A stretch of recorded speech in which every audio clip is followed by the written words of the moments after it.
My presentation is on the AK6 kimberlite, discovery through to production, but very importantly the subtitle here, about learning the lessons of history. So you will see that I often refer to political and economic contexts at that particular point in time. Now my reference point in terms of the AK6 kimberlite, which is now known as the Karowe Mine, was that I was General Manager Exploration for De Beers, who did most of the original work. I then moved to African Diamonds, where I was Managing Director, and following the sale of the AK6 project to Lucara, I was Vice President of Lucara. So what you'll see here today is all publicly disclosed, by the way, just so everybody knows that. There's nothing that's kind of confidential or private to either of the three particular companies. But I think you'll find this is a very, very interesting story. Firstly, I must salute why we're actually here. And I'm delighted I can show this particular picture here. So Manfred, it's wonderful to meet you for the first time too as well. Seeing I run a public company, this is all very important, disclaimer and disclosure. Okay, never mind, moving on. Right, so the agenda of my presentation is as follows. I'm going to firstly talk about the discovery. And I know Manfred is here and he was involved in it, so I hope I get this part right. Then the evaluation of the kimberlite itself, which I led. The mining, which will be familiar to all of you right now. And then very importantly, I'm going to talk about the corporate context at that particular point in time and why it was seen as being a sub-marginal project to being probably one of the world's greatest diamond mines. And then I want to spend more time actually on the lessons learned. What does this mean for you, for me, and for others in terms of diamond exploration going forward? So firstly today, the Karowe Mine, as we all know it, this is taken from the Lucara's website. It's yielded just under 2 million carats, generating revenue of $1 billion at an average price of $566 per carat.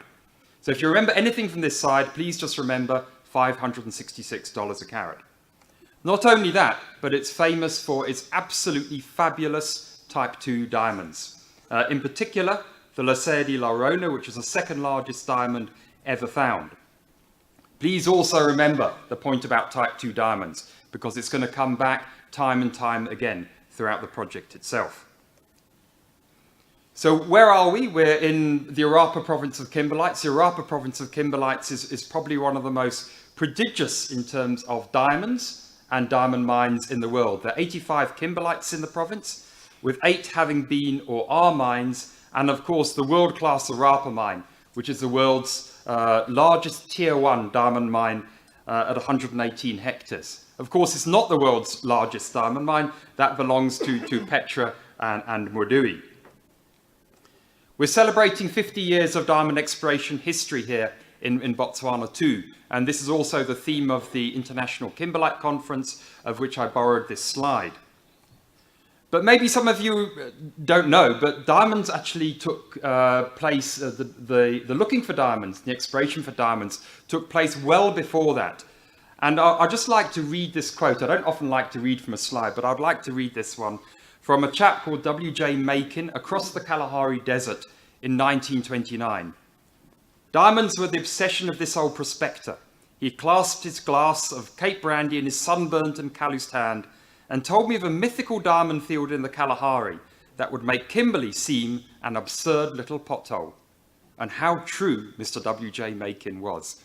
Now, sadly, you'll have to go and buy the second-hand book. It's not available. But another equally interesting book by Lieutenant F.C. Cornell of 1920, The Glamour of Prospecting, is available on Google Books if you actually want to read it. And I encourage you to look at all of these kind of historical artifacts. It sets a very firm and interesting foundation for where we are now. I'm not going to dwell too much on this slide because it has been covered by others previously in terms of the rich diamond tapestry of Botswana itself. And this continues today. If you look at diamond exploration around the world, you probably have more diamond exploration activity happening here alongside Canada than actually anywhere else. And that's a testament to what many have referred to this morning about the strong relationship between industry and the government and the vision of the government itself in terms of producing a very stable and predictable fiscal environment for Botswana. And that's why people come here to invest in the country and to develop new diamond deposits. So that was just my brief introduction before I dive straight into the discovery of AK6. AK6 was discovered by De Beers, or De Beers Prospecting as it's called, in 1969. And at that time, it was viewed to be 3.3 hectares, had poor mineral chemistry, and had a low diamond grade of around about 3 carats per 100 tons. So, of course, it was considered low interest, and people just moved on. But you must remember the context for that time, and Manfred spoke about that this morning, is they just discovered the world-class Orapa mine. So what would a small 3-hectare body be of interest to them at that particular point in time? So if we look at this discovery in context, what can we learn from this? And the learning part is the most important part of this presentation for me. There was only a very small data set for garnet mineral chemistry. So it was understated, and it didn't reveal the true extent of the garnet mineral chemistry.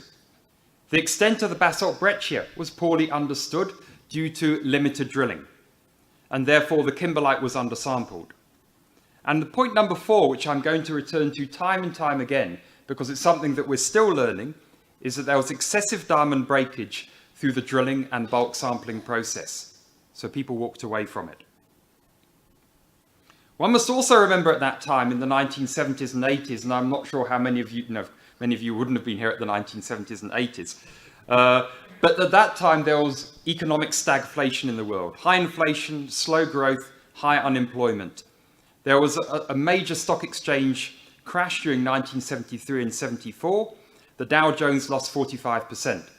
At that time, De Beers was a listed company, and De Beers' share price was directly correlated with the Dow Jones. So you can imagine things were very difficult and very tight.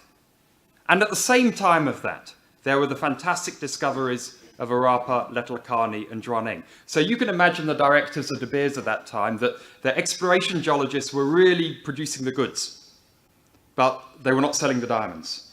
And there was a large stockpile sitting in the Central Selling Organization in London, and you can imagine strategically what a problem this would actually be.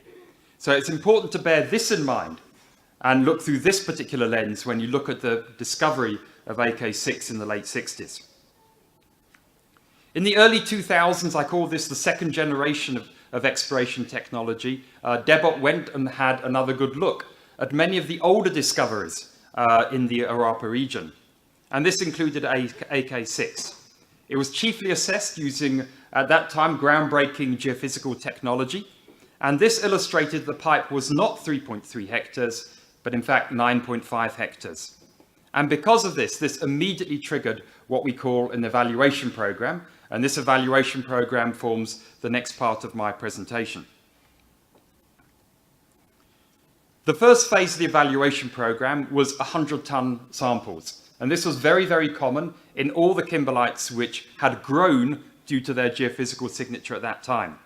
This was 5 12-inch holes, and it gave a grade of 25 CPHT. Do you remember I asked you to remember at the very beginning, what was the dollar per carat?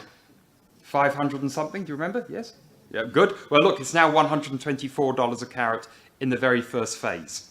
But notwithstanding that, a project like this, which gave a grade of 25 CPHT and $124 a carat, was obviously of great interest to Debot.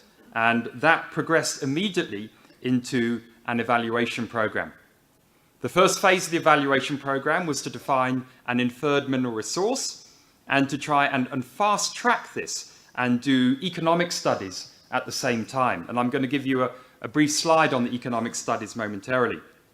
Here you can see we drilled 44 6.5-inch holes, 29 core holes, and 13 23-inch large diameter holes. You'll see the grade here has remained relatively consistent, sitting at 25 carats per 100 tons.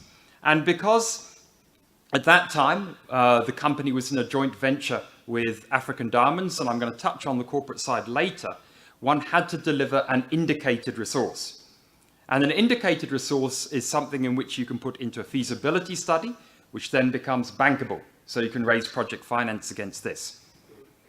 The key point about this generation of the indicated resource is, and what I want to draw your attention to, is the absolute importance of generating 3,000 carats for your diamond assortment. And that is so you can get a good quality assessment of the size, frequency, and the value. Sadly, at this point, only 1,700 carats was gained. Now, hindsight is an exact science, and I'll illustrate how important that mistake was as we actually progress through the presentation. Quite interestingly, if you look at the bottom, the picture in the bottom right-hand corner, that's the ex-director of Exploration De Beers, Bill McKechnie, and the chairman of African Diamonds, John Teeling, where it was identified even at that stage that AK6 would be a great type 2 diamond producer. And in fact, there were 2 horizontal layers of type 2 diamonds. That piece of qualitative information was almost laughed at. Today, it's been proved in production. Just remember, again, qualitative information, and I'm going to come back to that a bit later on. I mentioned in my previous slide that we did, in parallel to the geological work, and I think it's very important, economic work at the same time, to assess where this project would go in the future. And I've illustrated here the 5 publicly available documents. Of course, African Diamonds, De Beers, and others would have done their own documents, which are not part of the public record. But what you can see from this slide, and you don't need to worry too much about the detail of the numbers, is the vast difference in the valuation of this particular project. You've got net present values ranging from minus $70 million, which is almost laughable in today's context, and I'll try and answer that question before I finish, to $209 million, which is even conservative by today's standards. So you can see this is a real mixed bag based on the technical information we had at this particular point in time. Just for your interest, the mine went into production on a phase 1, $120 million, so you can see which company actually got it closer in terms of defining what would eventually come about. The resource statements, in the same way as I followed through time the techno-economic statements and resource statements, what you'll notice from this is that the grade has remained relatively consistent, slightly lower because the bottom cutoff is slightly higher at 1.25 millimeter, but you'll see a gradual increase in diamond value from 130 to 180, and even 180 was conservative at the end of the day. And as we all know, the indicated resource statement is something which forms the basis for your technical and economic studies. Moving on to mining. This is a picture of the world-class Karowe Mine, which is just down the road. And if we take that resource statement of 3 slides back and look at the reserve statement, the big thing I want to draw your attention to here is the diamond value. Here we're sitting at a probable reserve of 394 and an inferred of 412. So you can see as production comes in, on top of the sampling results, which generated a huge amount of data, the diamond value has almost tripled over the period of 3 or 4 years, to make something which was a sub-marginal project to being something with a very, very handsome payback. This is their production performance.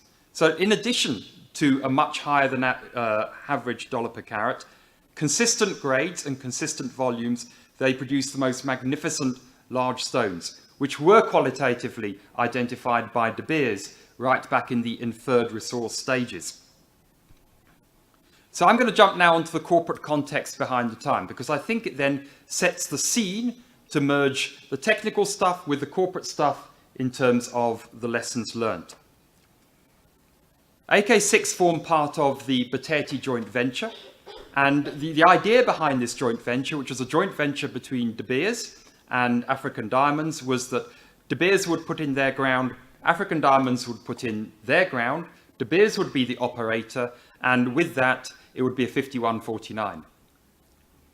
On the release of a bankable feasibility study, and this is why the indicated resource is absolutely so important, De Beers would then earn 70%, African Diamonds will be diluted to 30%, and then it would be heads up and equally funded actually after that. So everything worked out swimmingly to begin with. However, and I'm not going to read through all of this on this slide, I tried to capture all the corporate points here on one slide, but I am going to draw out a few very, very important things. On point number 2, I alluded to it earlier, that because the 1700 carats did not meet the 3,000 carat threshold, De Beers had to be the bank, because you could not go to Stanbic or Standard Bank or anybody to go and convince them you had an indicated resource because you did not have 3,000 carats. So therefore, De Beers had to be the bank, and therefore they had to fund the project. So that's number one point, which was really important. Number three, some of you are a little bit older may have read about this, and it was a very, very traumatic time, I think, for all concerned, is that De Beers, and you might find it quite strange now, applied for a retention license on the project because they felt it was sub-economic. African Diamonds launched a High Court action against them because we felt it was economic and you couldn't apply for a retention license on top of a mining license application. The courts decided in our favour and a mining license was granted. Thank God they did. And then in 2009, De Beers wanted to try and raise $440 million to build the mine. It was the time of the global financial crisis. I've got a slide on that later. It was annus horribilis. It was a horrible time. You couldn't raise any money. And therefore, they offered to sell it to us. And of course, African Diamonds being a small junior, there's no chance we had the money to do it. But in a happenstance telephone call, we got introduced to Lucara, and taken straight from one of their press releases, a loan was provided by an insider to the company of $49 million, which is what De Beers accepted for their 70% of the project. And just start thinking now what you think that economic return is, because I'll tell you that on my penultimate slide. And then, of course, Lucara wanted to take 100% of the project, so they actually bought out African Diamonds. Have a look at those dates and have a look at how they integrate with the technical history. So, what are the lessons learned from this? And I want to spend maybe a couple more minutes extra on this particular point. 2009, as I mentioned earlier, was annus horribilis. It was a global financial crisis. De Beers illustrated a 99% drop in net profits. So it was absolutely shocking. The size of their diamond stockpile was probably a week or two from not being able to be funded. Sales of rough diamonds were down 57%, global workforce cut by 23%, and junior funding just literally dried up overnight. And that's why we couldn't try and sell the project to other people, because no one had money at that particular point in time. But of course, the other part is nobody particularly believed a junior that this would work when a senior said it wouldn't work. You look at the graphs on the right-hand side, Karowe Botswana Pension Fund presentation of 2009. The second major learning here is joint venture dynamics. It's a relatively kind of soft subject. I'll leave it to you to read the kind of table on the left-hand side. But what I've tried to do there is draw a comparison between how juniors see the world and how majors see the world. And just for your interest, I spent 21 years at De Beers, so I have a senior hat on, and I'm now running my 4th Diamond Junior. So I've got the scars now after running Diamond Junior companies. The very first point on the right-hand side I'd like to bring to your attention, a 10-month lag between sampling and results issued.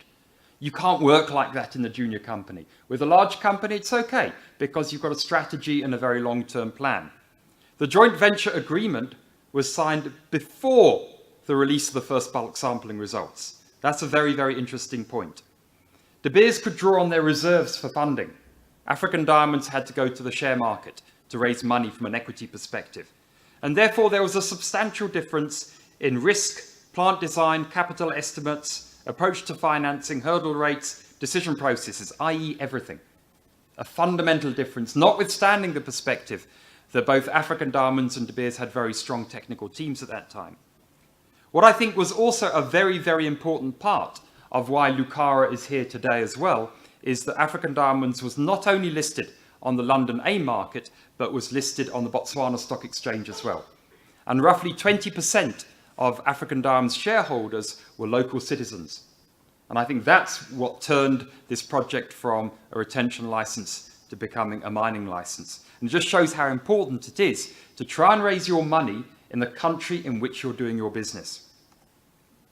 The impact of technology, I've tried to distill this into one particular slide, but it all revolves around one point, and that is a significant underestimation of the large diamond population. And on the size frequency chart on the right-hand side, you'll actually see it. And why is that? And it's quite simply for two reasons. One is the undersampling of diamonds. If one had got 3,000 carats or more, you could have well have established a better size frequency. And absolutely importantly, and maybe one or two of my colleagues will be talking about this after me, particularly Jim, is the impact of diamond breakage. It's still not well known. And you can see what economic impact this has on the overall project. The geological model, interestingly, did not change that much from the very, very early stages all the way through to the end. The gross geology remained relatively the same, but the internal geology had a bit more granularity. So in terms of a lessons learned here, that we got the geological model pretty right up front, I think. If you look at on the left-hand side, sorry, the right-hand side of the slide, you'll see the difference in diamond valuations. Now, mainly for my friends here from the university, is there are two methods of valuing a diamond. It's not like coal or gold or others where you can look it up in your newspaper. You have at one end of the continuum, you have a fixed price book, which is generally the best thing for long-term producers and large producers. And for smaller producers, you have an open tender system. And there can be as much as a 30% difference between the two in a rising diamond market. And equally, there can be a 30% difference between the two in a falling diamond market, but absolutely the other way. And so there's a lot of science behind this, but there's also a lot of art in that the value of a diamond is seen in the eye of the beholder, and the beholder here being your diamantaire. The mineral resource itself, you'll see over time from 2007 to 2013, the size of the resource has been relatively unchanged, the grade has been unchanged, but you see the massive pickup in the diamond value once you go into production. That just underscores much of what I've said already in terms of the undersampling of larger diamonds and the undersampling of the type 2 diamond population, which contributed significantly to the diamond value. Economic value, I wonder how many of you got this one right. Now, what does this all mean in terms of economics? Now, this is very, very important from a shareholder perspective. If you had invested your money at African Diamonds when it listed, and you still have your shares now, they would be actually Botswana Diamond shares, you would have made 25 times your money. So if you'd put in a pula, you would have 25 pula. If you put in 1 million pula, you would now have 25 million pula, plus you'd have got Botswana Diamond shares for free. Now, this is one of the reasons why, and I think Norman may have touched on this earlier, is why people get involved in this business. If you strike it right, and you have the right set of technical and corporate skills, this can make people a vast amount of money. And not only did African Diamonds shareholders did very well, and I haven't been able to work out how well Lucara shareholders have done because they've had successive dilution, but they have had a 40 times increase in their market capitalization. So putting it in money terms, that $49 million, which Lucara, through African Diamonds, bought 70% of AK6, that $49 million is worth just under $1 billion now, 6 years later. It's quite profound. It really is. I find this is quite profound. And this, to me, is part of the argument of when I go to the London market to raise money, is you've got to be in the right area, Orapa area, Botswana, you can't go wrong there. You've got to have the right team. You've got to be in a product, diamonds, which is great. And of course, you've got to have the experience and the knowledge about what you're doing. So, ladies and gentlemen, and my final slide is a conclusion. How do I try and wrap this all up? And I either like to put things in 3s or 5s. And this one, it had to be 5, I'm afraid. And I've split this into corporate and technical.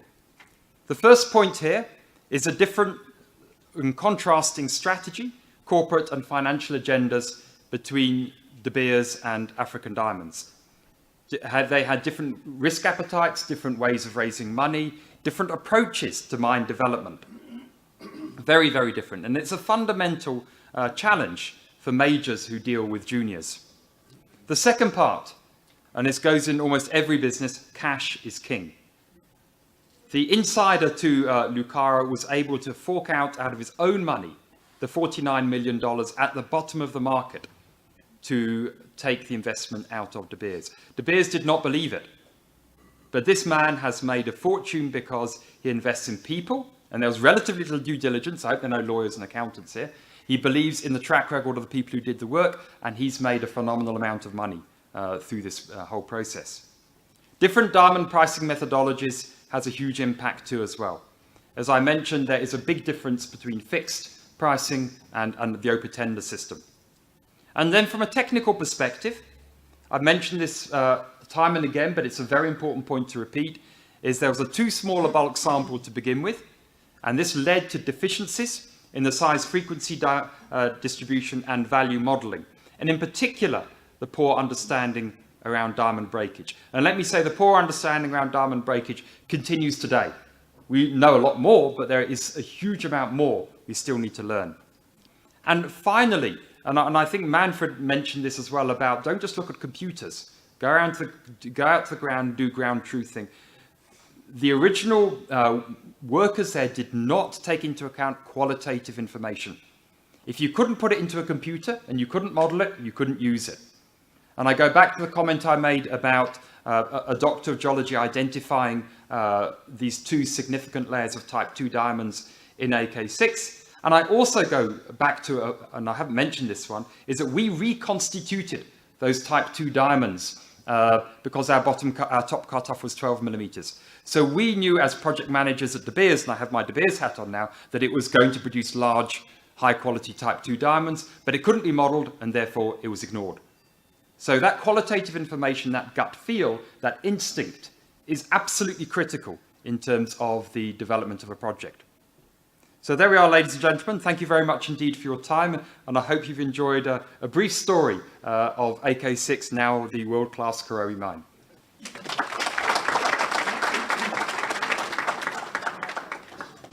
And if it is, where the other bits, or this still to be found? Manfred, I don't know enough about that because it was done after my time. Oh, I see. Yes, that was done under Lucara's management, so I can't really make a comment on that. Okay. Sorry. The other part weighed 800 plus carats.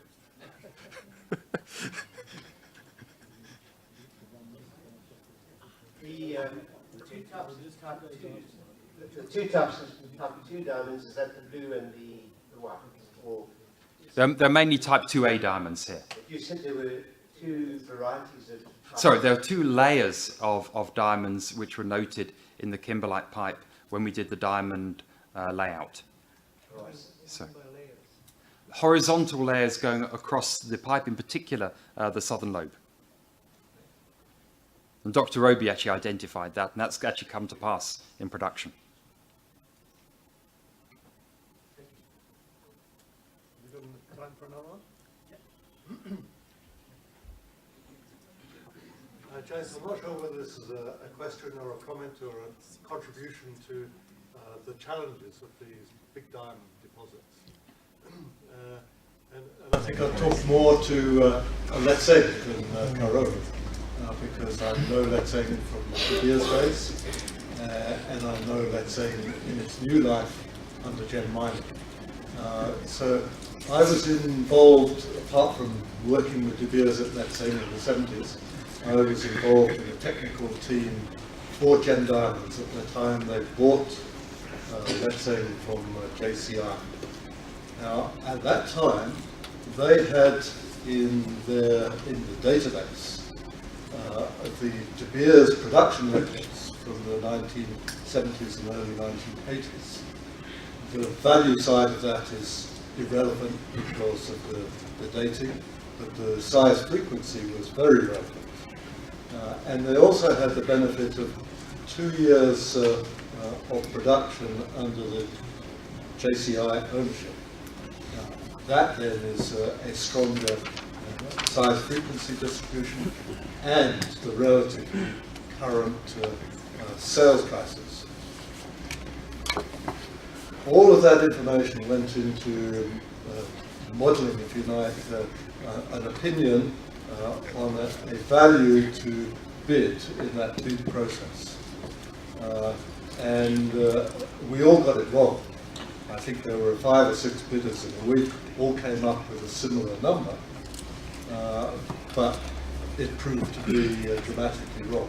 And as well, again, did it privately and offered twice as much, which may have been wrong. But the point that I want to make in coming back to the size distributions and the value is that we all, I think, followed a practice of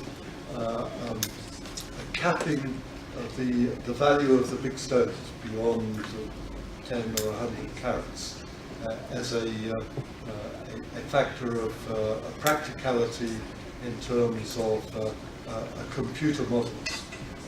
And that comes to Karowe and the decision to use that, in a sense, risk discretionary decision to go beyond what the numbers can't tell you. You had a 3,000 carat parcel at Letseng. By that time there was 40,000 carat parcel. Still didn't have the answer to the question, what is that value curve as you get into the bigger diamonds? And the only way to make a value decision on acquisition is to get into that discretionary environment. And it's very nice for Botswana, for Karowe, for the Kara, that the right decision was made in the end. Congratulations for everybody who's been involved in that. I would just like to make one comment. In my last job, I ran Rockwell Diamonds, and Rockwell Diamonds' business was in the recovery of large, high-value diamonds, and without it, there was actually no business. So there is a way of being able to generate these size frequency distributions, and there is a way of being able to generate the diamond values associated with it. But you've got to have the courage of your convictions and allow that extrapolation to take place over 100 carats and beyond. And we did that in Rockwell, and we were able to pay our costs, and 80% of our value came from plus 20 carat stones, where we'd only recover half a dozen a month. And that's mining 750,000 tons a month as well. So in hindsight, what we want to have done here, definitely use the qualitative information. It was available, and I gave you 2 very nice examples of it. And then not stop the size frequency at 10.8 carats. Continue it going and continue modeling it, and have the courage of your convictions both through extensive data and extensive experience as well. You said in one of your slides that the value of a diamond is seen in the eyes of the beholder. I copied down, if I copied it down well. You did? Yes, okay. So what I want to know is, like, what are the features that stand out when differentiating between a fake diamond and a real diamond, and if there are any methods that are used? Okay, my comment there was not associated between fake and real diamonds, and there are no such thing as a fake diamond, by the way. It's called a synthetic or a moissanite or something. It's either a diamond or it's not a diamond. And a diamond is a naturally occurring substance. Sorry, that's De Beers dogma coming out for you. But it's fine. What I was referring to there is, if you're a diamond cutter and your friend next to you is a diamond cutter, and you both get a 10 carat stone, you will see a different shape in it than your friend will. And that different shape, call it a 6 carat princess cut, would go for N million. Your friend here would maybe see a 5.9 carat tabular cut, which would go for maybe something 20% more. And that's how diamantaires get their margin, is they're able to actually look into the stone, both using their own experience and also technology to see what is the maximum yield they can actually get from it. And that's typically the advantage of when you go for an open tender system, is that the diamantaire can evaluate every single stone and get as much value as he or she can from it. Whereas a price book system is, that's the price, take it or leave it. Does that make sense?